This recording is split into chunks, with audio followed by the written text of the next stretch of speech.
The Green Mine Engine, written and told by Thomas and Timothy Productions.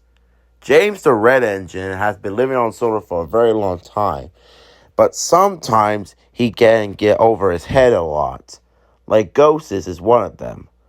One night, James, Thomas, Percy, Gordon, and Henry were talking with Edward, who was telling ghost stories. Donald, Douglas, Doug, Oliver, and Toby were also there. Edward just finished up his story. And after that, Edward said, he haunts the line looking for any engine to take him down. And if you ever see him, he will get you! Ah! Cried the engines. That was scary, Duck said. Agreed, Oliver said. Pah, said James. I didn't think that was scary at all. Edward, you aren't that pathetic. James, you should watch your tone there. He may be listening.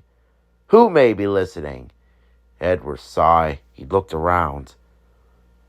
Well, said Edward, there is one engine who used to be just like you. The engines were interested. Come on, Edward, spit it out, said James. Now he was getting intrigued. All right, then, said Edward, and this is the story Edward told. A long time ago, there was a green tank engine that once worked on Sodor. He was shaped like Thomas, with the number 70 on the side. Well, Thomas was number 70 when he came to Sodor, but he was also an LBSC engine. He worked on his railway for a very long time, like 8 years now. He worked on a special mining company on the railway on Sodor. He was a most pride and really useful engine. But that doesn't mean he had a cocky attitude. Always think he knows everything. He always thought he was smart and reliable, bossing other engines around. But that all led to his downfall. One night, he was ordered to send some trucks towards the yards. But you know what happened? He got so cocky, he pushed the trucks too fast that they suddenly derailed. The engines were scared. What happened next? Said Duck. Well, said Edward. Edward sighed.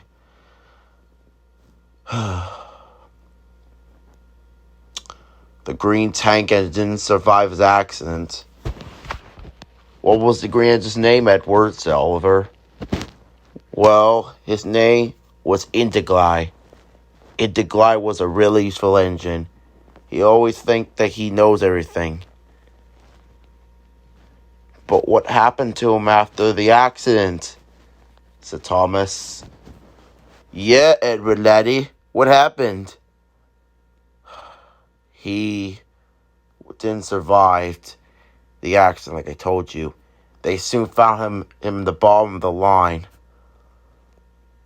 They also found he crashed off into the mine shaft. And soon, the Glide was sent for scrap. All the engines were silent. All of them except James. Pah! Said James. I've been on Sodor for many years, and I've never seen an engine named Glide before. What could you possibly know? Because, James, I was new at the time. They did tell me the stories, said Edward. I did heard about it, but they told me the rest of the story, and it's true. James, you should show Edward a lot of respect, said Thomas. Pah, said James. I can give him respect if I feel like it. And with that, he went back to the sheds. Thomas was about to yell at James again, but then Edward said, It's no use, Thomas. I have this feeling he'll get a visit from an inspector. Thomas was worried and nervous for his red best friend. The next day, Sir Tom Hat has a special job for James. I want you to go and help out rebuild the old mines, said the Fat Controller. Which mine, sir? There's a mine near closer to Kildare, so you should be fine.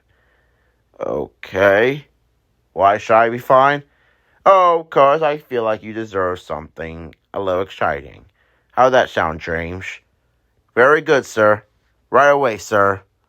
Soon, James collected all his supplies. And when he did that, he continued down the line till he got the killed thing. And then he switched on to the old line and puffed on. The line was old and creaking. James was cross. He was still thinking about Edward's story. Haunted branch line. Rubbish, he said. It taints a pet rabbit. But all the same, he kept thinking about Edward's story. James had been working there when his brother Eagle, the Red Engine, arrived. "Hello, brother," he said. "How you getting on?" "I'm getting pretty badly," he said. "Wait, who's doing my original work while I'm away?" "Oh, Peter the Heavy Goods Engine is."